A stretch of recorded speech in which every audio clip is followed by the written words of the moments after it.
We are live. Welcome back, ladies and gentlemen. I am your host, Blake Rafino. This is Are You Serious Sports. We hope that you guys are making it a good one. We know that we are as well. It's a BK Takeover, man. It is the BK Takeover. Patience, y'all. Patience. I'm going to remind you. A year ago, a lot of people didn't have patience, and it backfired on them. You got a lot of people hitting the portal at LSU. Kobe Fields entered his name into the portal today, which was a little bit odd and somewhat strange when it comes to that. Kobe Fields did just transfer from LSU or from South Carolina to LSU. But nevertheless, he entered his name into the transfer portal today. Mekhi Garner, senior, going to the draft. So you got really short on corners. Cole Taylor, tight end. You know, Pooh, when I heard today that Cole Taylor entered the transfer portal, I was so mad I threw my shoe across the room. I hope everybody gets that joke. But I threw my shoe across the room like I was in Florida. I'm going to just tell you, RELAX. Relax. It's going to be fun. Because there are individuals that have hit the portal today on other teams. I'm going to make a case for a player here today, and Xavier Thomas from Mississippi State. Desmond Little. Can't forget about the guy from Mobile. Pooh Bears from the 251. He says, bring back Desmond Little. I want to make a joke so bad, but I don't want to rip the 251 when your producer hosts your show, and he's from the 251. But it would just be a joke. But Xavier Thomas, the wide receiver, special teams extraordinaire, has hit the portal today. Brian Kelly has made it well known that if you have Louisiana ties and you're from the state and you go into the transfer portal, he's going to take a look at you. RELAX. I also, Pooh, want to, I say, go ahead. No, you're not. Go ahead and put it up. Go ahead. He said, I'll shut this bit down. No, and you said you're kidding. No, you're not. He will shut it down. So I'm not going to say anything negative about the 251. But I am going to go on Rafino's rants because, Pooh Bear, me and the producers have talked about this off camera and somewhat in Twitter Spaces. But I've been waiting damn near 365 days to have this rant. And it's going to come in the form of Texas A&M. Because I'm old enough to remember last year that Texas A&M was the best class in the country. Nobody ever had a better class than Texas A&M. Well, what happened was, regardless that they beat LSU, majority of the season, they ran out there and they got their cheeks clapped. They were pretty bad, right?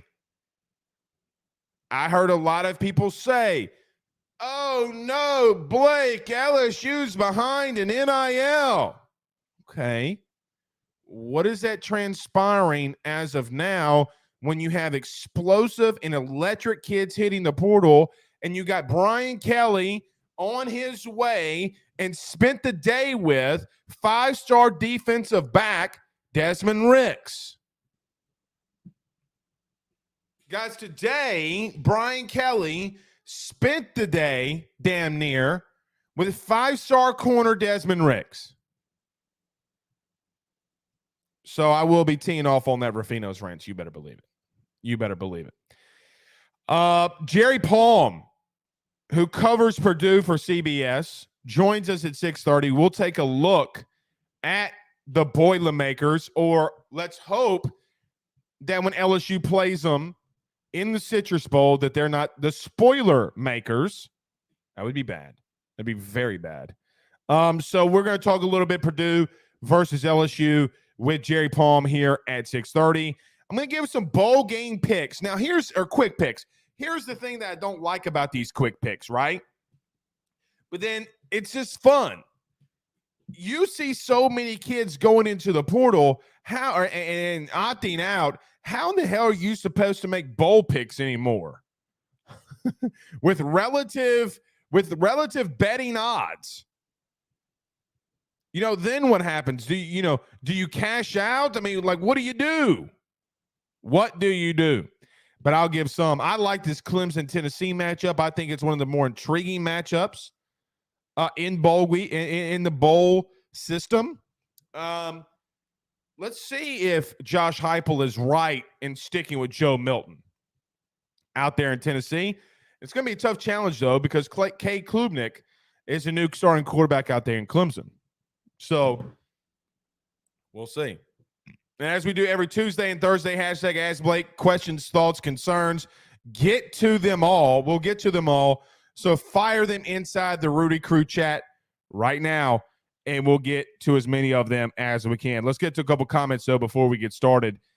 Pooh Bear's betting tip of the night says, find out the lineup and coaching situation before betting on bowl games.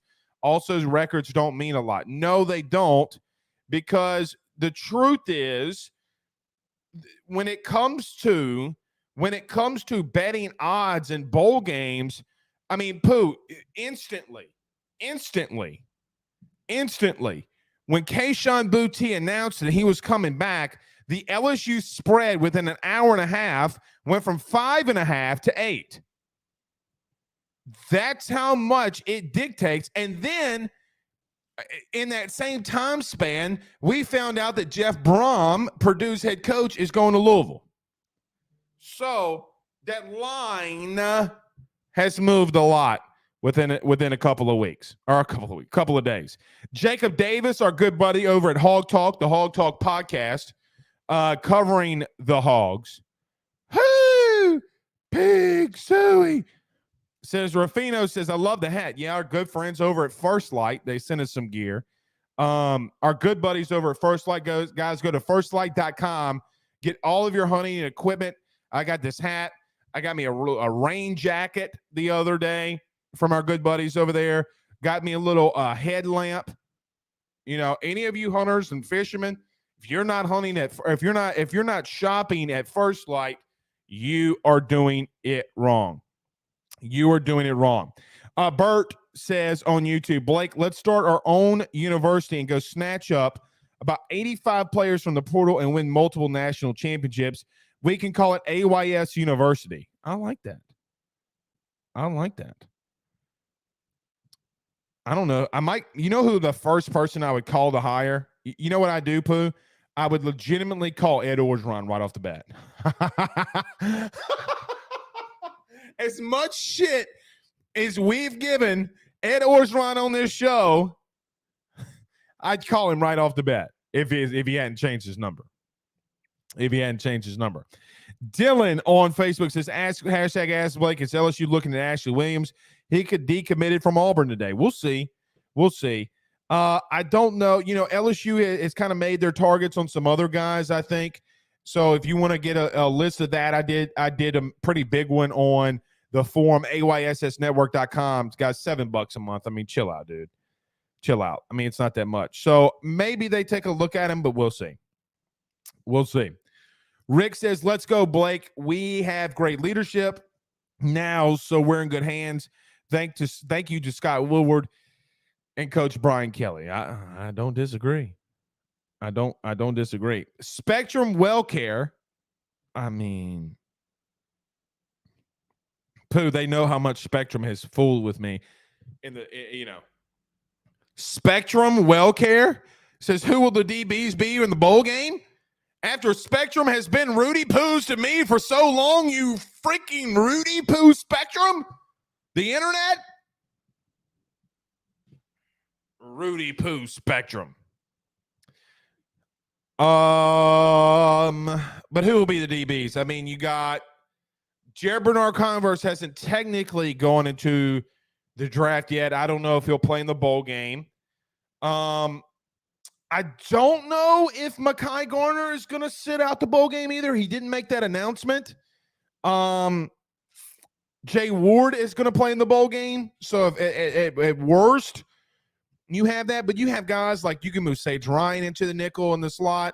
You can move, LaTerrence Welch, the 4-star corner from out there in the Acadiana area. He could make, he hasn't played this season a lot. I think, if he hadn't played 4 games, he can, or more than 4 games, he could probably play and not burn his red shirt. So, there's some couple, they got guys, but you don't have a lot of depth there. You're going to have to wait until next season.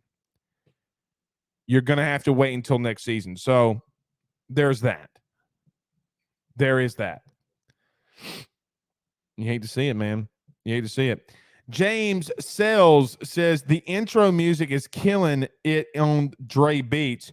Boom, boom, I'm saying. Boom, boom, I'm saying. Brandon Reese says, I hope that Greg Brooks stays. That's another one. That is another one. Boogie Season says, Blake, we lost Mekhi Garner today. Yeah, we did, but is he going to – he didn't say that he wasn't playing in the bowl game. Just see, like Jay Ward announced, and he said he was playing in the bowl game. So we'll have to wait and see, man. We'll have to wait and see. And last one before we get rolling, Holden Lee says, do you think Seven Banks comes back? I think he's got to. I think he's got to. I think he's got to. I don't really think that he's – I don't think he's really got a choice. Look at Eduardo. Says, hashtag Messiah. Jesus. Why y'all got to rhyme with something about another man being your Messiah? You know who your Messiah was? His name's not Garrett Nussmeier. It was Joe Burrow. You already got one. You can't have another one. You can't have another one. Bert Gotro says Coach O might be heading to UNLV. So let me say this. It was reported by Bruce Feldman too, but you're going to be able to put the 2 and 2 together on who I spoke with here. But I spoke with Ed Orgeron's camp, and Ed Orgeron's camp advised me at what time? I think it was like 3:00 on Monday. Ed Orgeron's not taking that job. Let me go and look. Let me read this from you. So I texted somebody in Ed Orgeron's camp at Monday at 3:07. I said, Coach, is this Ed and UNLV shit really worth talking about, or is this just a made-up report? And this was the quote I got. I'm quoting this. It says, fake news. I said, is that reportable? Because I've been getting this all day long. He says, sure. It's not even, or shouldn't even really be taken that serious. So I sent him the link to the article. He said, the only thing that's funnier about them saying that or thinking that Ed Orgeron is going to Las Vegas is that they tagged Chris Peterson into that report as well. So there you go. There you go. He's not going. He's not going. Chris says, I thought Barry Odom took UNLV job. He did. All right, let's get rolling. Everybody do us a favor by hitting the like and share. So many of you listening to us live right now on Facebook. Stop what you're doing. Hit the like and share to all of those social media groups. Share to your own social media pages. If you're listening to us on YouTube, rate, review, subscribe. Subscribe, hit the notification bell as we're closing in on 5K subscribers. Also, if you're listening to us, TuneIn Radio, XM, wherever you listen to podcasts, rate, review, subscribe as well. We greatly, greatly appreciate you doing that. All right, let's go. Let's do this thing. Let's talk about our good friends over at GM Barno & Sons, our good friends over at betonline.ag. Guys, you got to go over there. I've been doing it pretty much all week, placing some bets. I might give you some tonight. As Pooh Bear, I went 5-0 last weekend. I hit the Dallas and Minnesota parlay. I hit the LSU second half plus 37. So I forget the other one I did. Oh. I took Kansas State in the money line. So head on over to BetOnline. We return 1 minute. Got a lot to talk about. Rafino's Rants. We'll get to some more recruiting and portal news next.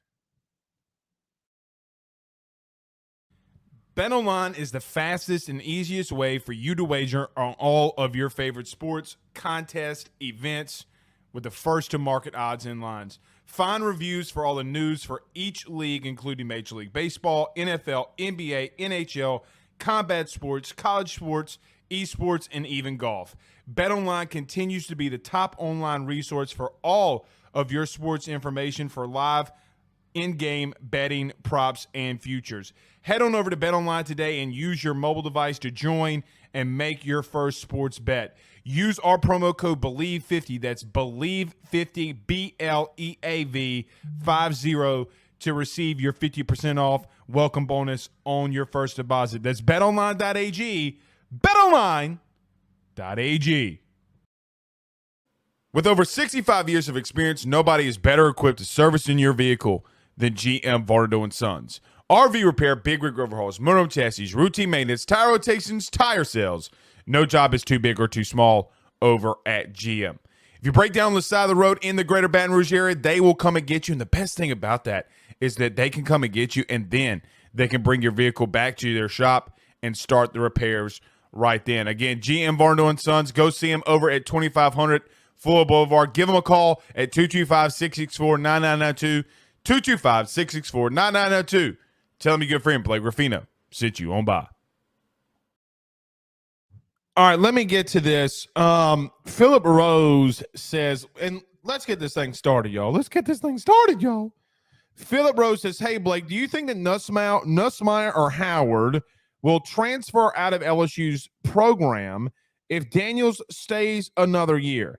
The two backup QBs were told that Daniels would only be here 1 year. Well, let me say this. They weren't told that, number one, to start off with.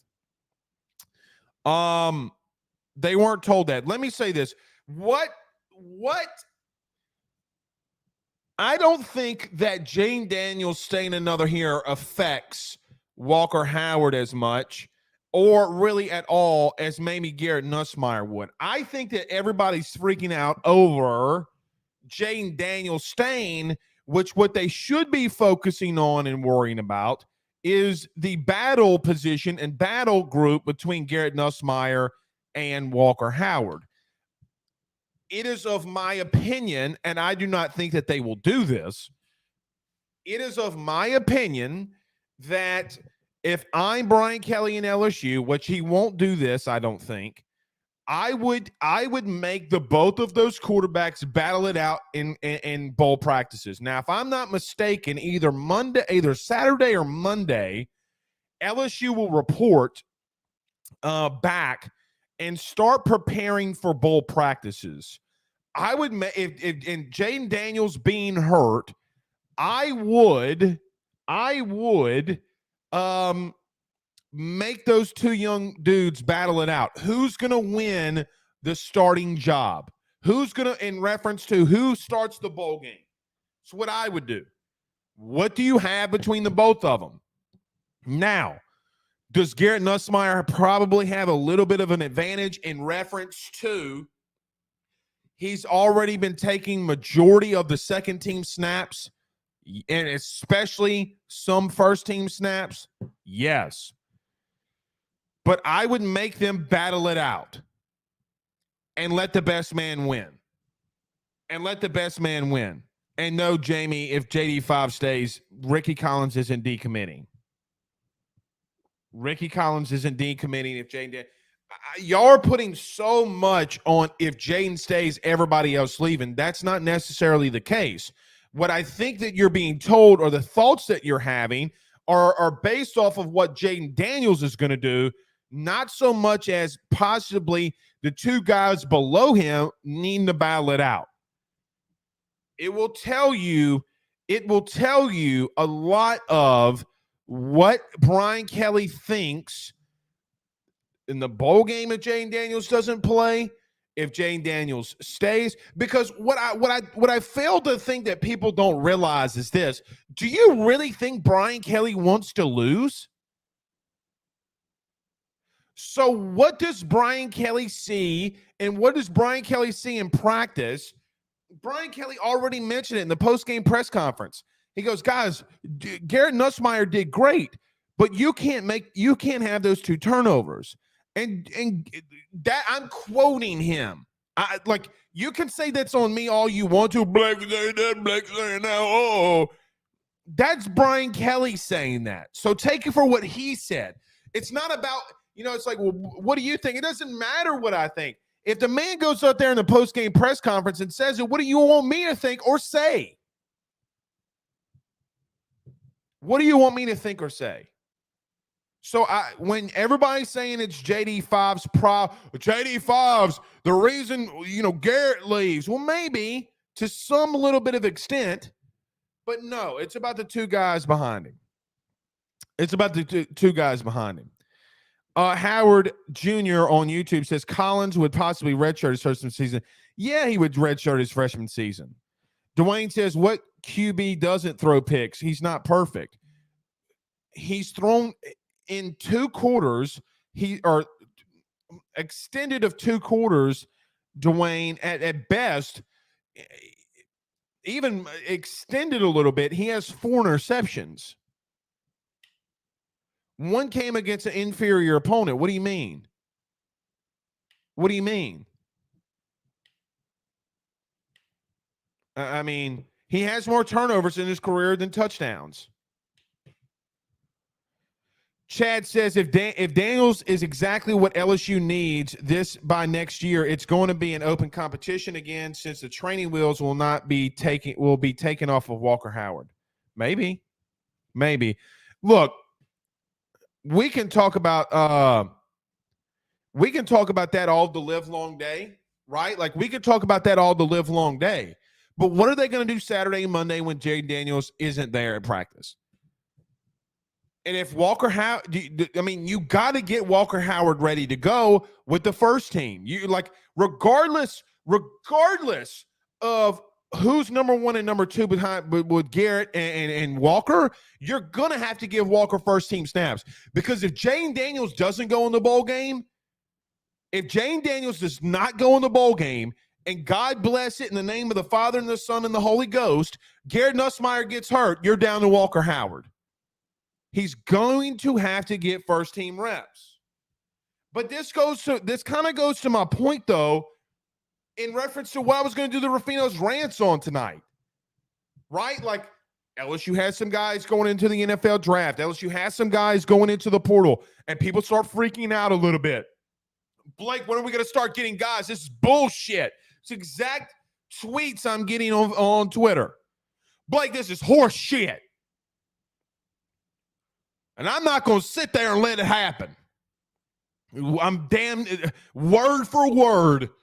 It's what's being said. Blake, this is bullshit.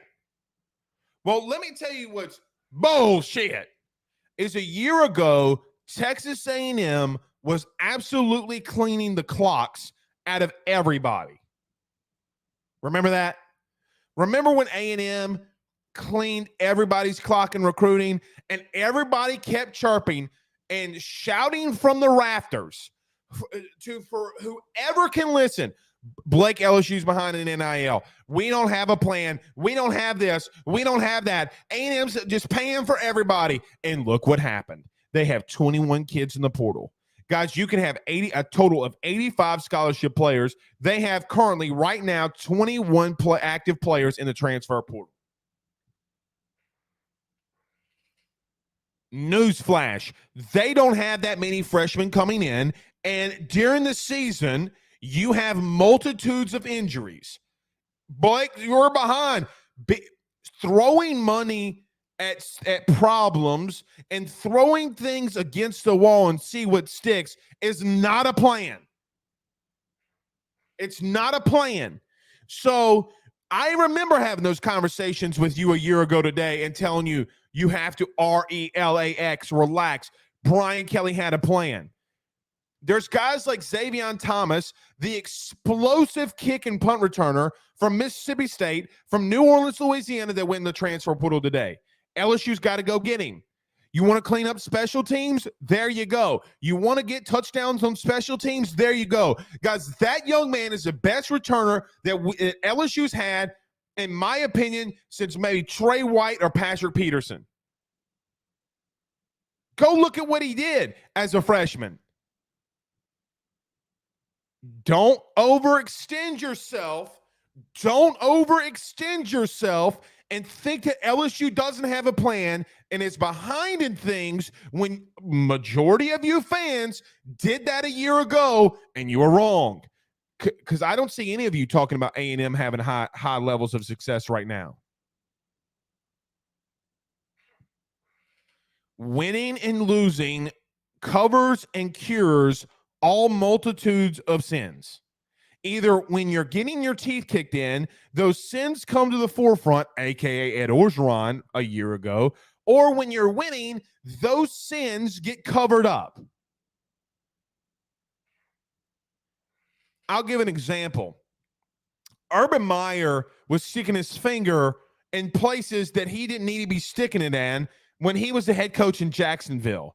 But when he was in Ohio State and he hired a guy that had multiple charges against him and arrested multiple times for domestic abuse battery, nobody said a word until one reporter had the balls to go out there and expose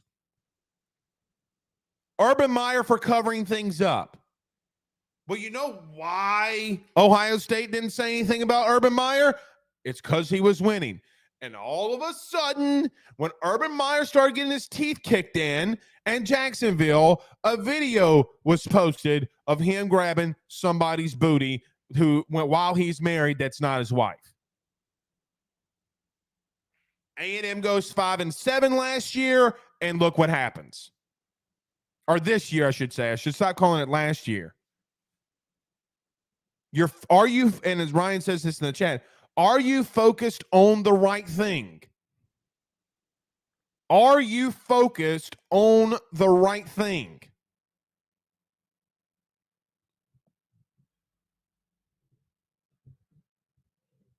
Because again, a year ago, a lot of you were coming in here in a panic mode. And all LSU did this season was win the West. That's all they did. The quarterback that you don't want, majority of you don't want. Guys, quite honestly, Jaden Daniels is your MVP of this team. Now, does he have to do things better in the passing game? Again, I'm at this point, I'm screaming from the rafters. I am legitimately screaming from the rafters that he's got to do things better in the passing game. But all you hear me say is, well, guys, I watched that first half, and he was pretty damn good throwing the ball. He had 208 passing yards in the first half. Well, Blake, they scored 10 points. Were you blaming the blocked field goal or blocked field goal on him? Are you blaming Georgia for picking the ball up and running it back for 6? Are you blaming him that the ball bounced off of Jack Bash's helmet? Are you blaming him that the ball hit Jack Bash in the face mask? You say the same thing for Garrett. Are you blaming him for a lack of running game? Are you blaming Walker Howard that their defense got absolutely blown out the water? Because the argument that you should be having here is not reference to, well, damn, the offense didn't look too good. Bullshit. Yes, it did. Your defense had a lack of depth. Defensive line, DBs, linebackers, they didn't look good. You needed more dudes that could play, and you didn't have it. That's the truth. And even when you do got dudes that can play, like Texas A&M did, in their depth, you still get beat. Then what? Then what?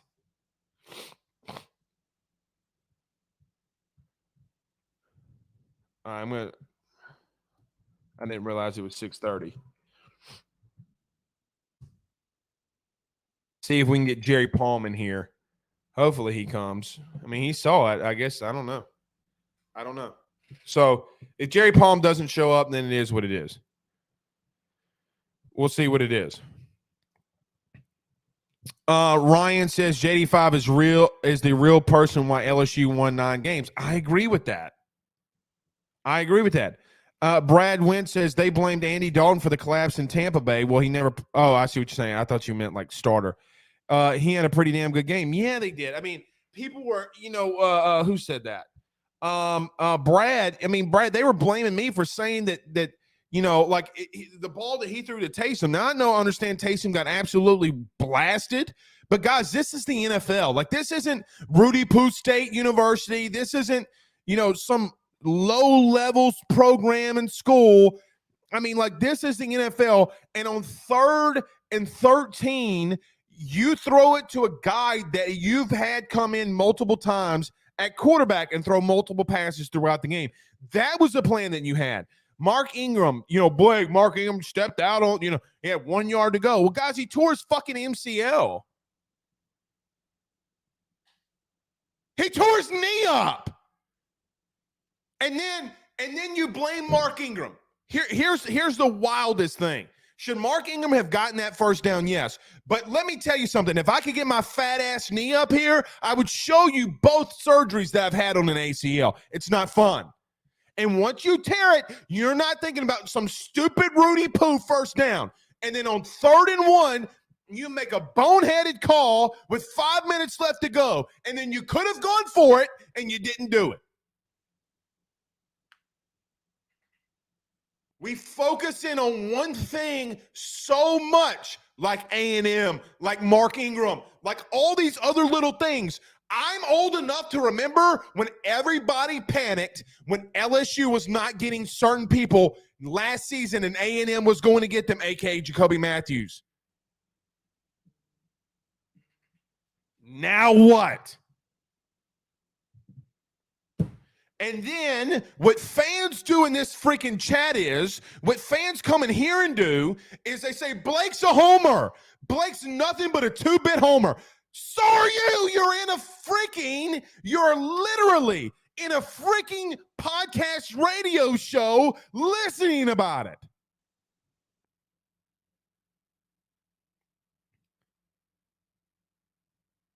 You're in the show listening to it. You're listening to it on the radio. You're listening to it on the podcast. You're on YouTube. You're on Facebook.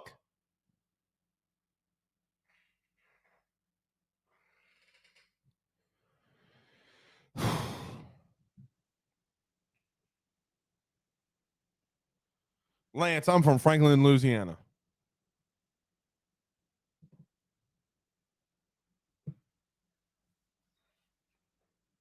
What are you supposed to focus on?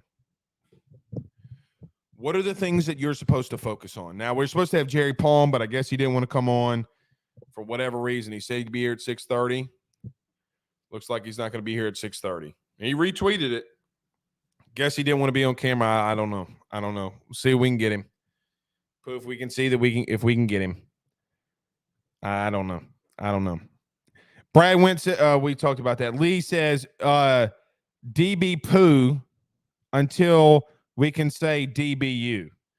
Well, I don't think you're DB Poo Poo. I mean, your DB room wasn't that bad at time this year. They just didn't have enough depth defensively.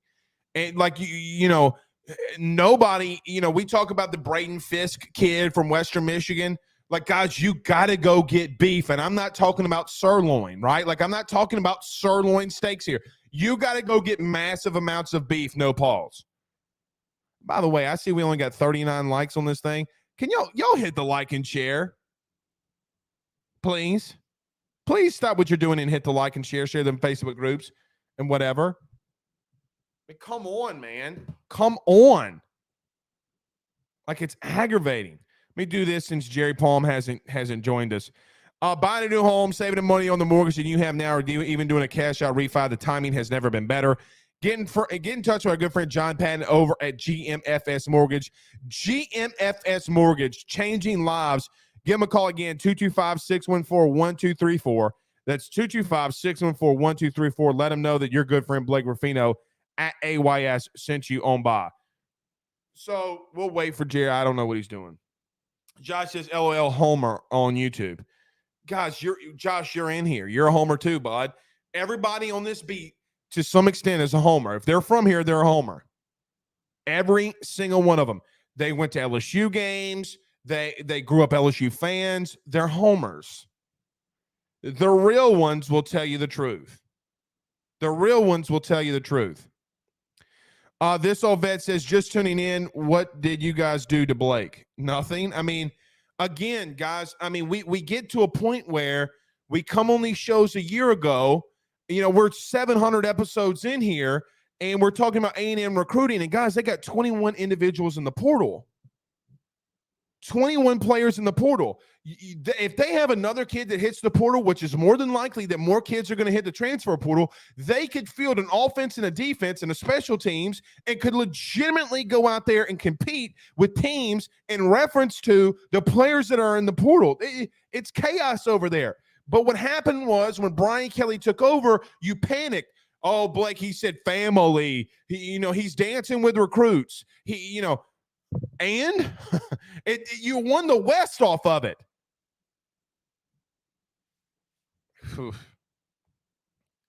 Y'all getting y'all get me riled up, man.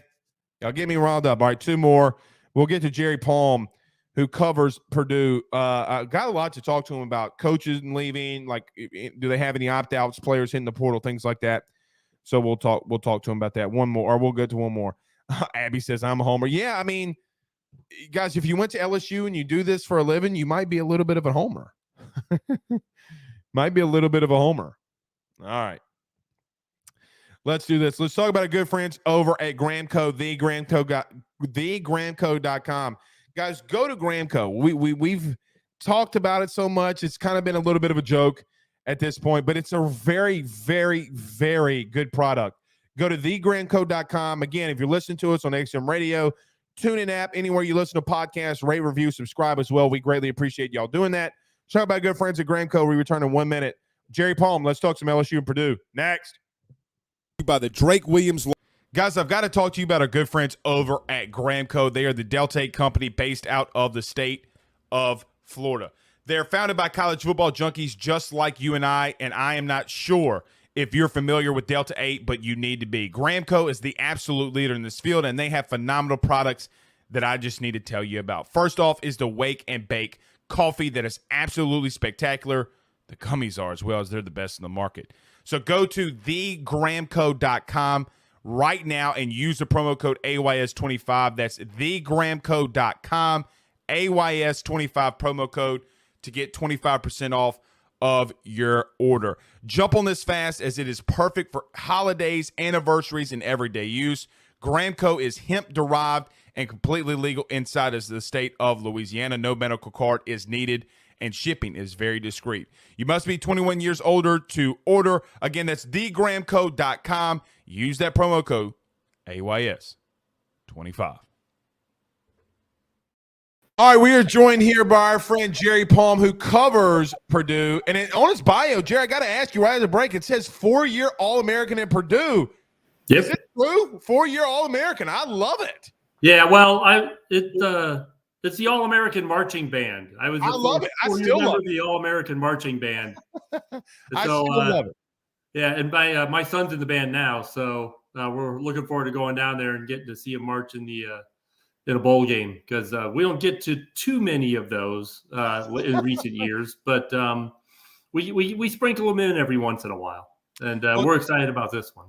Well, Jerry, LSU's been there 4 of the last 6 years, so I mean, He might be in the little parade. The Walt Disney has a parade down there in Orlando. I mean, he might be involved in some really cool things. I mean, a lot of LSU fans go there because they get to see the band, and it's kind of like that LSU band is fabulous too. That's a terrific band. Have you ever been to Death Valley? Ever seen them perform? I have. Yes. Okay. When did you go, and when did you see them? Oh gosh, it was 2018 or 19. I saw a home game with Florida. And I just went. In fact, I didn't even get a credential. I went and I sat in the stands. And it was here's what I remember about that day. One Republic was supposed to play at halftime and canceled, and so we ended up with a band show, which I'm just as happy with because I do love the marching bands. But I walked around tailgating, crashed a couple of tailgates. I had a blast. LSU fans were terrific. The game was really good. The stadium, it's a great experience down there. I really enjoyed it. Well, I'm glad that you did. Hospitality here is bar none, and it's fun to come down and tailgate. Let me ask you this off the top. Purdue's looking for a new head coach. I mean, this really hurts in a bowl game and things like that. I guess I'll just give you the floor. What's going on here? What can you tell us? And are there any players that hit the portal yet? I guess just give us an overall census of what's going over at Purdue right now. Yeah, well, obviously, whenever you lose a coach, there's always a little bit of turmoil with your team. You know, you've got young guys that are experiencing this probably for the first time. So far, you know, Purdue has put 2 players in the transfer portal. One of them, and 2 recruits have decommitted. So, but this is a move that we all knew was coming for a year. I mean, I was telling all my Purdue friends last summer that this was Brom's last year because the Louisville job was going to open up and he wasn't going to say no to going home twice. So, I mean, this was inevitable. Our athletic director, I'm sure, is prepared and, you know, has a short window of time in which to find a coach. There are a lot of options. Traditionally, we have preferred coaches that have head coaching experience. There is a former Purdue assistant out there that does not. That would be an intriguing choice. But it's so far, our players are taking a wait-and-see attitude. Brian Brom, Jeff's brother, is going to be the interim coach. He's the offensive coordinator, although after the game, he will follow his brother to Louisville. Okay. One of our defensive coordinators, we had co-coordinators. One went with Coach Brom to Louisville. One is staying to call the defense for the bowl game. We don't know if he's going to stay. Obviously, it would depend on the new coach. So, you know, there's a process that needs to move quickly. I would be surprised if we don't have a new coach by the weekend. A coach who surely would not coach the bowl game because we already have that process established, but it gives them a chance to get, you know, just really start recruiting the returning players and recruiting the incoming class and deciding really, I guess, how much, you know, whether you want some of those guys even because, you know, now the environment is so much different than even 2 years ago with the transfer portal and the freedom of movement now that the players have. You know, players could go, coaches aren't required to keep them. You know, is it, you know, you could, I don't think Purdue's coach is going to come in like Dion said, and all y'all ought to hit the transfer portal. You know, you're probably not going to do that with a team that just won a division, even though we're going to lose, you know, several key guys off that team. But, you know, there's going to be a lot of new faces around Purdue next year. But to me, the one in particular that I think they need to keep is the freshman running back, Devin Maccabee, who had a terrific season. A walk-on. I'm sure he won't be by the time next semester rolls around. But a kid who walked on, turned down the Navy to walk on at Purdue, and has had a fabulous year. Filling in, he got the opportunity because the guys in front of him got hurt, and he really turned it into something. And he's been a difference maker in Purdue's offense, and a big reason why, even with talented guys like Aiden O'Connell, a quarterback, and Charlie Jones, an All-American receiver, that this offense has functioned is because it's been balanced, and Devin Maccabee's had a lot to do with that. Do you have a short list of coaches that you think, number one, that they would go after, or number one, or number two, that you would want them to go after? Yes, I suppose I do. Purdue's a different place. We're not just going to get the hot name. Drew Brees. We want in Louisiana. We want Drew Brees. You know what? We would take Drew Brees in a heartbeat. I think we're going to hire a guy with experience as a head coach, and Drew's not that. But if you're going to make an exception for somebody, it would be him. Drew is heavily invested in Purdue. I wouldn't be surprised if Kevin Sumlin's name come up. He's a Purdue alum as well. He played linebacker. Back about the time I was in school in the 80s. So his name might come up.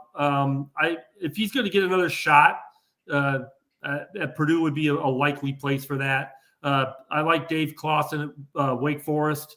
I think he would be a good fit at a place like Purdue because Wake Forest has got some similar things that go on there in the terms of, you know, it's Purdue's academics. I mean, Northwestern is probably closer academically in terms of how they run athletics. to Wake Forest and Purdue is, but I think there would be some similarities besides the color of the uniforms between Wake Forest and Purdue. So that's the name at the top of my head would be him. But I think there's several good options out there, and we'll see what our athletic director, Mike Bobinski, is our athletic director, who used to be at Xavier. I met him when he was at Xavier and the head of the basketball selection committee. But he's been at Purdue now for a few years and has done a pretty good job so far. So I have a lot of confidence that he'll make a good decision. So I do want to get on the field, but I do just have one more, coaching question. You talk about Drew's been heavily involved, and I know that they would never do it, but I mean, have you gotten any indication? Because Drew has kind of made some indication down here that he would want to somewhat get involved back into coaching if he wasn't going to play. Is there any kind of like message board? Drew's coming home. No, I mean, is there anything haven't seen like that at all? Okay, no. All right, just making sure. You know what? I mean, it would be you'd be talking about taking a real flyer. It's like, does Drew really want to start coaching as the head coach of Purdue? I mean, because that's a big job. I mean, that's a big time-consuming job. So, and he probably knows what that's like, if not from experience, from having been around head coaches and seeing how they work. So, it's funny. There is an all-time Purdue great player who's got some head coaching experience, albeit at high school. Mike Allstott just retired after 11 years of coaching high school football in Florida. I don't think he wants the Purdue job necessarily, but at least he's got head coach experience somewhere in his career. I mean, if he doesn't coach, he could just put on some pads and a neck roll and start running. I'm telling you. But we could. You can put him in the backfield now. He'd probably still run people down. That dude no was doubt. a beast as a player. No doubt. Jared, let's get on the field. Look, I mean, as we talk about today, we don't know what kids are going to be there, aren't going to be there. We'll just have to wait until that comes. Let's talk about what's in the present right now than what we have. Look, Purdue kind of surprised me. I had not watched them a lot this year other than the Penn State game. That was an early week game. And then obviously first week one. Right, week one. And then you have last week when they played Michigan. There were some things that I was really surprised about in reference. I thought their quarterback played well. I thought up front that they hung with Michigan until Depps kind of took over a little bit. They fought, and it was kind of in a sense a little bit of a trend towards LSU and Purdue. Both had won their division. That was a little bit down, didn't win their conference championship game, and then now they're facing off against each other in the Citrus Bowl. I guess to me, they had a really just good year. I guess if you had to put a bow on all, or not say a bow, but just a summary on all of it on the field, is there one thing that LSU fans should look at like, hey, Purdue's been really, really good here? Yeah, they're really good at moving the ball. It's a good offense. And the offensive line is decent. Now, one of the two transfers was one of the starting guards. So that's there's not a lot of depth on the Purdue line, so that's a bit of a problem. But the offensive line does a good job pass protecting and creating creases for Maccabee to get through. And Maccabee has got great vision. And that's one of the things that really has made him stand out among the running backs is that, the play is called for a hole. Well, if the hole is bottled up, he finds a hole outside of where the play is called. And even if it's only 3 yards, it's not a 3-yard loss. It's not a play that goes nowhere. And he's really good at finding little seams and creases to get through and then getting through them. But the Purdue's offense, I mean, historically speaking, and in fact, this year is a passing offense. And we've got some pretty good receivers. Charlie Jones is an All-American, but Sheffield is good. Marshawn Rice has played well. We have a tight end, Payne Durham, who you are going to have to game plan for. He's a top receiver. Charlie Jones is the top receiver, but Payne Durham is the second most important receiver in Purdue's offense. And that's a guy that, you can game plan for Charlie Jones if you want, but you better watch out for Payne Durham because he will hurt you if you leave him alone.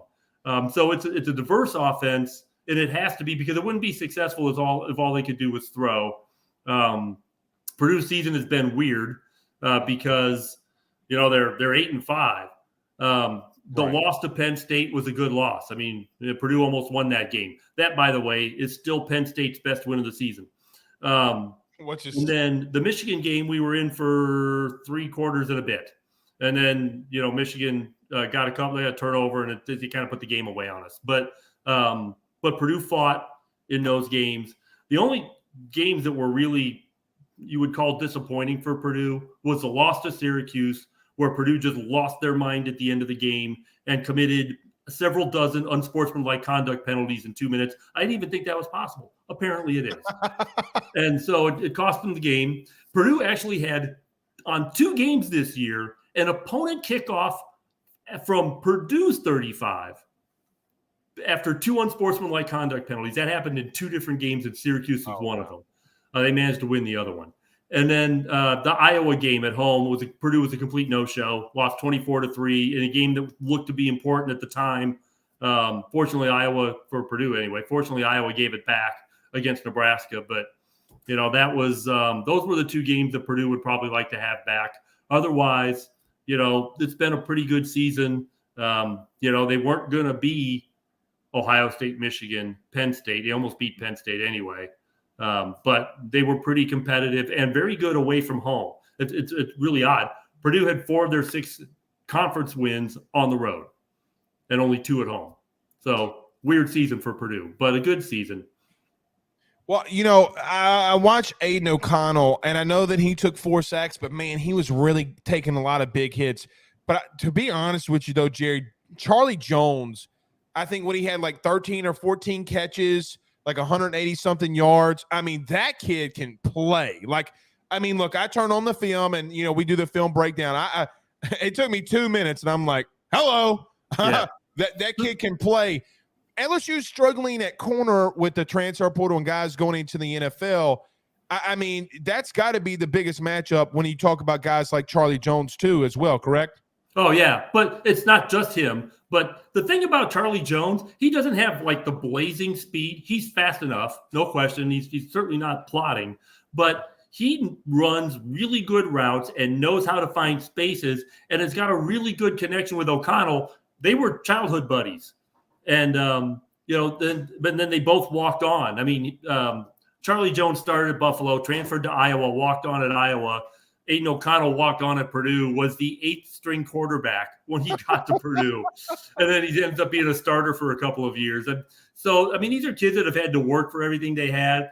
But part of it is that obviously there's athletic ability, because you're not playing in the Big Ten if you're not, sound athletically. These are good athletes, but they're also really good. They've got a great connection, but Charlie Jones in particular is good at finding space. O'Connell is good at finding him in those spaces, and O'Connell generally doesn't hold on to the ball too long. He makes quick decisions. There's a lot of, sometimes, Purdue's throwing deep, obviously, and you got to have better protection, but a lot of Purdue's passing game is short to mid-range passes where you don't have to have as much protection, and O'Connell can make good decisions and put the ball on target, and he's been very good at that. Jay, I want 2 more and I'll get you out of here. Number 1, I guess what's so outside of necessarily a field, I guess for me, this is how I look at bowl games with now, the playoff and the portal, and it sometimes a win and loss doesn't really affect my mood anymore, right? Like it just doesn't. But I always just want to get one thing out. Like when LSU played Georgia last week, we came on here and I was like, just fight. You don't have anything to lose. Just go out there and start swinging. Is there anything that you just want Purdue to accomplish in this bowl game, whether win, lose, or draw? It's funny. I felt the same way about the Michigan game. Just go fight them. Go fight them and see what happens. Empty the bag of tricks, right. And Purdue did that. And so we were really pleased to see that. And that's the thing about the bowl game is you never know what you're going to get, right? What's the mental state of a team? You haven't played for most of a month. You might have had some guys leave, in Purdue's case, the coach left. So you don't really know. But for the players, I think the message to the players has to be the same thing. Go fight. Go play. This is, for some of you guys, your last college football game. Right. It might be your last football game, period, ever, for almost all of these guys. Go fight. And for the guys that are coming back, or, fight for those guys. Go fight. Go play as hard as you can, and if you win, great. And if you don't win, at least you fought, and that's really all you can ask in these games. I always call them grand exhibitions, because they don't really. Thank you. Yes. I mean, and even the Rose Bowl. I mean, unless it's a playoff game, it's the grandest of exhibition games. But it is an exhibition game, and I don't say that disparagingly. I love bowl games. I go to bowl games. I cover bowl games. I marched in a bowl game. I mean, I love the bowl games, but they are what they are. Nobody's job hinges on winning a bowl game. Right. So it's a fun experience. Go down there, enjoy your time. When it's time to play hard. Yeah, like Tennessee and Clemson are playing, and people are down. At least I heard some people say it's the South Carolina Bowl. South Carolina. But I just think that's an awful lot of orange to put it even in an orange. Way too much orange. And look, I wish 10 years ago that game could be played when there's no opt-outs and watch those two teams really go at it. Yeah. But I'm with you. I mean, that's why I don't begrudge players who do opt out. Like last year, our bowl game, George Karlaftis, David Bell opted out. It's like those guys got to watch out for themselves. And that, I have no problem with all of the rule changes that we've had that give the players the freedom to do what they think is best for themselves. I have no problem with any of that. When the Notre Dame player, and you guys are in Indiana, you might remember the linebacker on Brian Kelly's team, no less. When he got hurt in the Fiesta Bowl, what was Jalen? What's Jalen's last name? Yeah, it cost him. I mean, that was a guy who was going to be a first-round pick. Right. So they played Oregon State that year, I think. Right. I mean, so Jerry, my point is, we could be his fan. We're not losing money on this. Like, that's generational wealth. Okay. Right. So I don't, whatever. All right. Last one, I promise. You are in Indiana, and Brian Kelly also was in Indiana. At Notre Dame. Or at Notre Dame, but I mean, where they won't let us bring our drum. Not that we're bitter. But I'm glad he's gone. Okay, well, that's what I was going to ask you. Thoughts on Brian Kelly? You said you're glad he's gone. I guess now that he's at LSU. You know what? Actually, I wouldn't have minded if he stuck around, so we'd have more chances to beat him. But we don't play him every year like we used to. So I'm glad we get another chance to beat him. I don't know if we will because he's got a talented team. But I'm actually looking forward to sending Brian Kelly home unhappy. Okay. I like to fight. There's no love lost. LSU is favored in this game, aren't they? I haven't checked the lines yet. Yeah, Pooh Bear, who's our producer, he's our degenerate guy who tells us all the bets. Was it at Pooh right now 7.5, 8? I think. Is it? Yeah. Mm-hmm. Well, as soon as Brom, it moved 3 points when Brom announced he was leaving. Oh, so, well, okay. Well, that makes sense. It started the line. We were sponsored by Bet. It opened up at 5.5, and I'm like, okay, well, that's probably right. And then when Brom left, I checked and it was 8 something or 7 something. I was like, oh, well, head coach. I mean, if it's any consolation prize, LSU when they played in their bowl game last year, they went from a 13 to Kansas State to 20.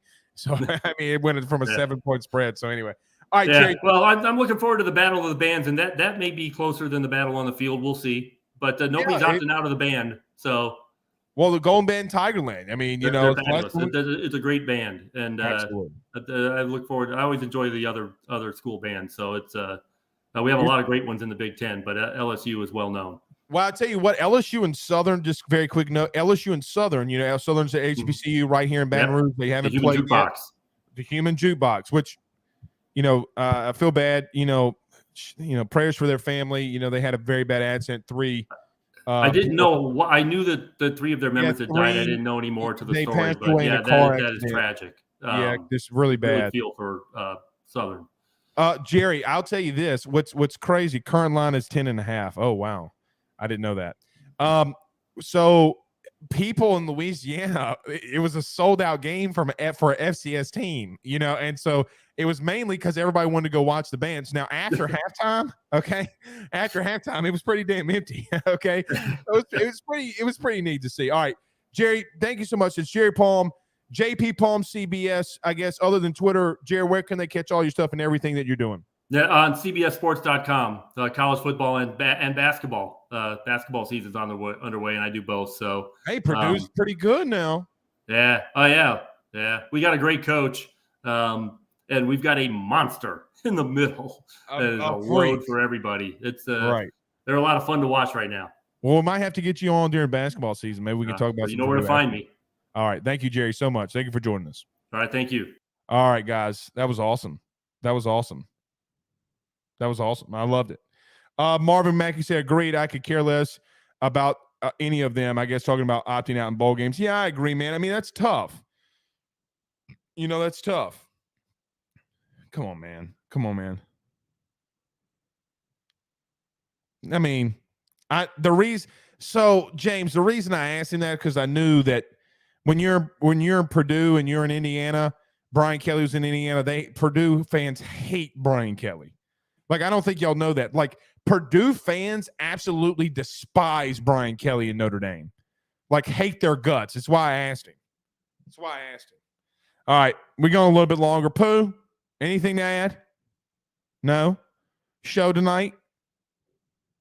Okay. Well, then talk about it then. Show tonight. What y'all talking about? Yeah, we got a show tonight. Going to talk about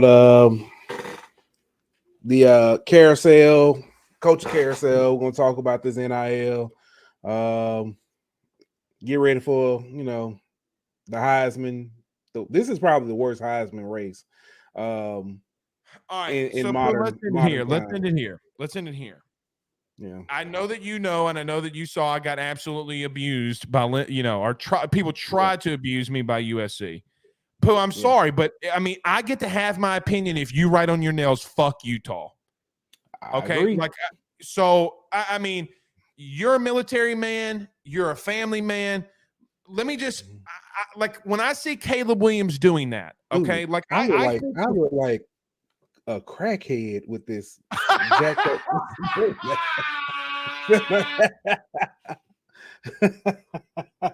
Hey man, but dude, hey, spare change,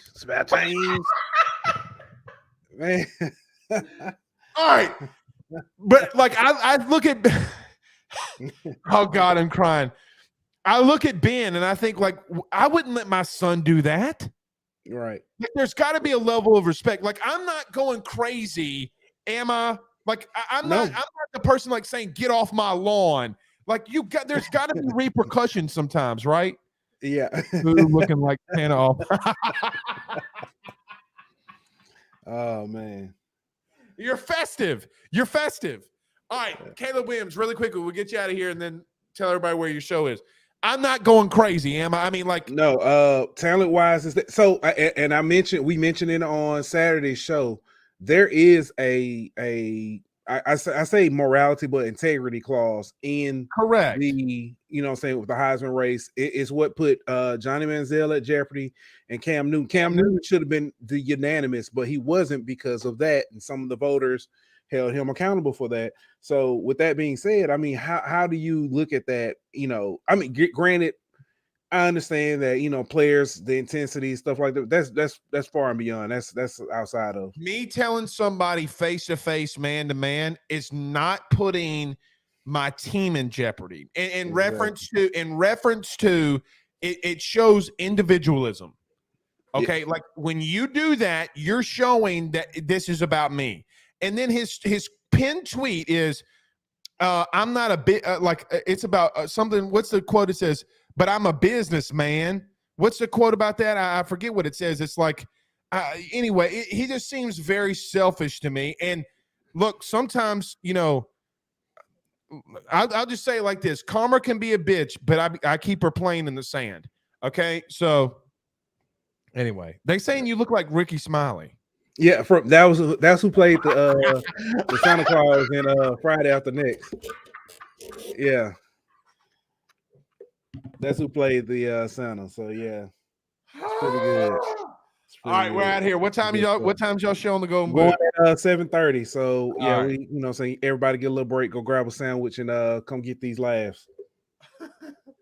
I can't deal with you, man. I can't deal with you. All right, we'll see y'all Saturday morning. Peace out.